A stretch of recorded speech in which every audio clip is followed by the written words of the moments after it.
யோசுவா அதிகாரம் 11.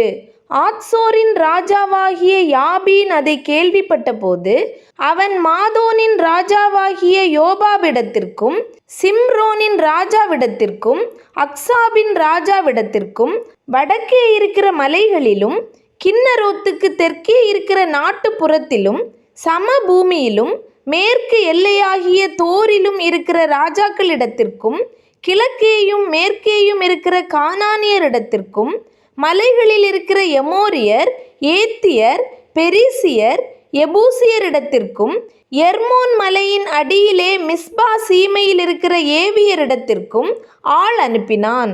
அவர்கள் கடற்கரை மணலைப் போல் ஏராளமான திரண்ட ஜனமாகிய தங்களுடைய எல்லா சேனைகளோடும் மகா ஏராளமான குதிரைகளோடும் இரதங்களோடும் கூட புறப்பட்டார்கள். இந்த ராஜாக்கள் எல்லாரும் கூடி இஸ்ரவேலோடே யுத்தம் பண்ண வந்து மேரோம் என்கிற ஏரி அண்டையிலே ஏகமாய் பாளையம் இறங்கினார்கள். அப்பொழுது கர்த்தர் யோசுவாவை நோக்கி, அவர்களுக்கு பயப்படாயாக, நாளை இந்நேரத்திலே நான் அவர்களையெல்லாம் இஸ்ரவேலுக்கு முன்பாக வெட்டுண்டவர்களாக ஒப்பு கொடுப்பேன். நீ அவர்கள் குதிரைகளின் குதிகால் நரம்புகளை அறுத்து அவர்கள் இரதங்களை அக்கினியால் சுட்டெரிக்க கடவாய் என்றார். யோசுவாவும் அவனோடே கூட யுத்த ஜனங்கள் அனைவரும் திடீரென்று மேரோம் ஏரி அண்டையில் இருக்கிற அவர்களிடத்தில் வந்து அவர்கள் மேல் விழுந்தார்கள். கர்த்தர் அவர்களை இஸ்ரவேலின் கையில் ஒப்பு கொடுத்தார். அவர்களை முறிய அடித்து பெரிய சீதோன் மட்டும் மிஸ்ரபோத்மாயீம் மட்டும் கிழக்கே இருக்கிற மிஸ்பே பள்ளத்தாக்கு மட்டும் துரத்தி அவர்களில் ஒருவரும் மீதியாயிராதபடி அவர்களை வெட்டி போட்டார்கள்.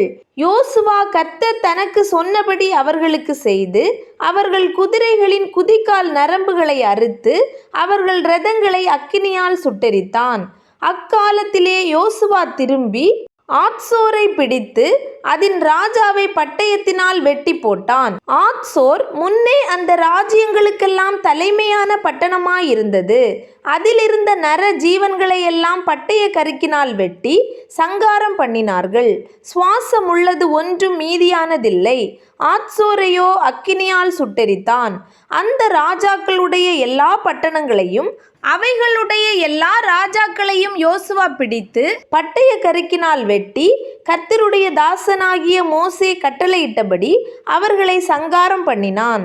ஆனாலும் தங்கள் அரணிப்போடே இருந்த பட்டணங்களை எல்லாம் இஸ்ரவேலர் சுட்டெரித்து போடாமல் வைத்தார்கள்.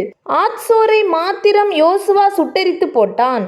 அந்த பட்டணங்களில் உள்ள மிருக ஜீவன்களையும் மற்ற கொள்ளை பொருட்களையும் இஸ்ரவேல் புத்திரர் தங்களுக்கென்று எடுத்து கொண்டார்கள்.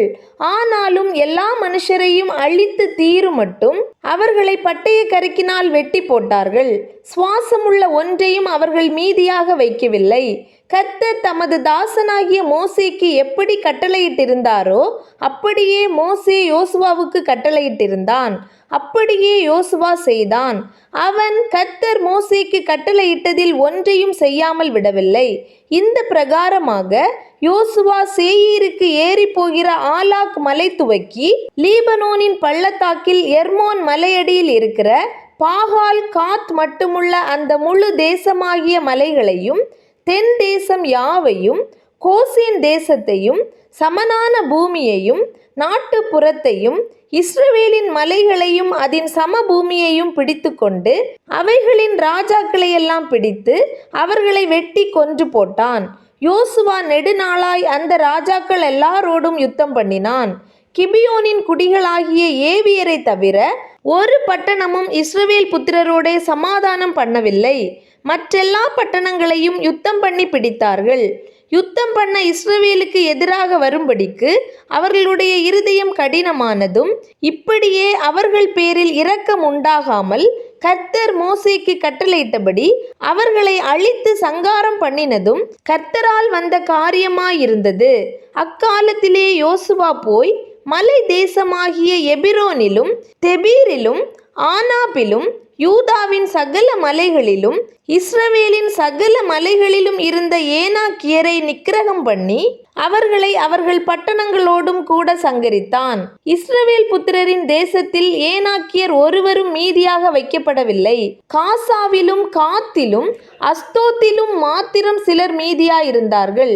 அப்படியே யோசுவா கர்த்தர் மோசேயினிடத்தில் சொன்னபடியெல்லாம் தேசம் அனைத்தையும் பிடித்து அதை இஸ்ரவேலருக்கு அவர்கள் கோத்திரங்களுடைய பங்குகளின்படியே சுதந்திரமாக கொடுத்தான். யுத்தம் ஓய்ந்ததினால் தேசம் அமைதலாயிருந்தது.